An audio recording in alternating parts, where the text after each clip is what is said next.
How do we change our genome? By a healthy diet and some nutrition, good exercise, and good sleep.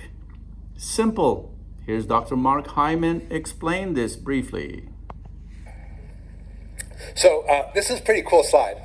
This is an experiment that was done to show you the power of influencing your epigenome. It's been done by Randy Girdle, who's one of the leading scientists in the epigenetic field, and he basically took identical genetic mice, the agouti mice, which is the big fat mouse here with the, over here, and this mouse is bred to be obese, diabetic, and they gave these mice some vitamins, the mothers. They took two different groups, right? One group they just give them the regular mouse chow, another group they gave the mouse chow plus these special vitamins, B vitamins, B12, folate, B6, trimethylglycine, a few other things, some soy, genistein, some phytochemicals. And then when the mother mouse gave birth, they found that the mice who had the vitamins, they weren't obese and they were thin and healthy. That's the power of modulating the epigenome through these various compounds, which are available to all of us. And there's a lot of ways to do it, not just the B vitamins. It has to do with what we call DNA methylation. Methylation just means taking a carbon and 3 hydrogen in this group. It's like the currency of your body, and they move around billion times a second in communication. They're like the currency of our body. Like we use money, this is how your body exchanges information. And it regulates your DNA, it regulates your mood, it regulates detoxification, pretty much everything. And when it's not working, you're in trouble. So the epigenetics that we now understand is controlled in large part, not only, but in large part by DNA methylation. So understanding what affects it, how to regulate it, what foods impact it, what nutrients impact it, what screws it up is really important. So we have to understand our chronological age. I'm 62, I'm going to be 63 next week. Doesn't really matter. It's our biological age that matters. And I've seen people who were 40 who had a biological age of 70, and I've seen people who are 70 who have a biological age of 40. That's what's possible if we understand how to work with this. So how do we reverse our biological age clock? What do we have to do? Well, this is a patient I had at Cleveland Clinic. Her name was Janice. She had so many problems, right? She had heart disease, heart failure, angina, diabetes on insulin. She had high blood pressure. As many Americans. Her liver was failing. She had fatty liver. Unfortunately. And she was on a pile of medications. Her copay was $20,000 a year. And she had this whole list of problems, which is why I call myself a holistic doctor, because I take care of people with a whole list of problems.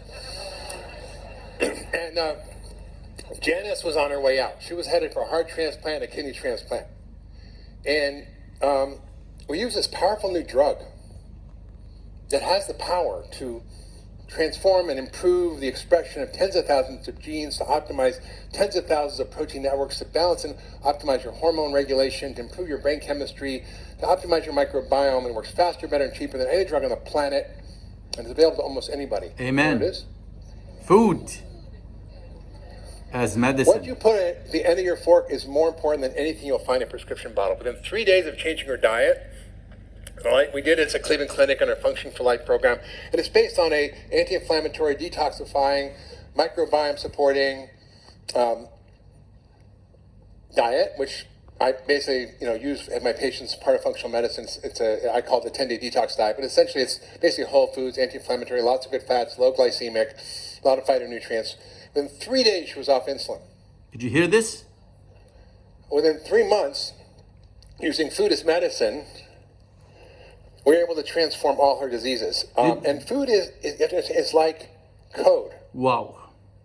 You can rewrite your biological software by what you're eating. If you understood that with every bite of food you take, you're literally transforming everything in your body in real time, you would think twice about what you're eating.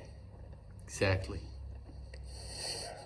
Exactly. Nobody mentioned in particular here, but and this is what happened to Janice after a year. In 3 months, she reversed her heart failure, her diabetes, her kidneys normalized, her fatty liver normalized, her blood pressure normalized. She got off all her medication. Her copay, like I said, was $20,000. She saved huge amounts of money, and she got her life back. And she lost 116 pounds. Whoa. But like I said, within 3 days, she was off her insulin. In 3 months, she was off everything. Bravo. And then it took a bit to get the weight off.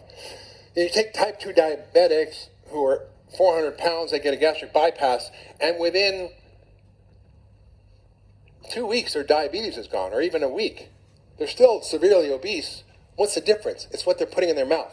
And somebody had the bright idea to do a study and say, well, let's compare bariatric surgery to just changing diet, which you'd eat as if you'd had a bariatric surgery. And there was no difference. Right? So when I think about how to treat patients, it really comes down to this really simple formula. Take out the bad stuff and put in the good stuff. We're either dying of too much or dying of too little. Amen. Right? We got to put in the things that our bodies need to thrive. We need to take out bad diet, manage our stress, and remove as much toxins from our diet and life as possible, address environmental allergens and food allergens and sensitivities, and deal with latent infections or our microbiome, which is a huge factor in aging. And we need to put in the things that make us thrive. We're biological organisms. It's not complicated. If you're a vet, you know way more about human nutrition, than any doctor does. Amen.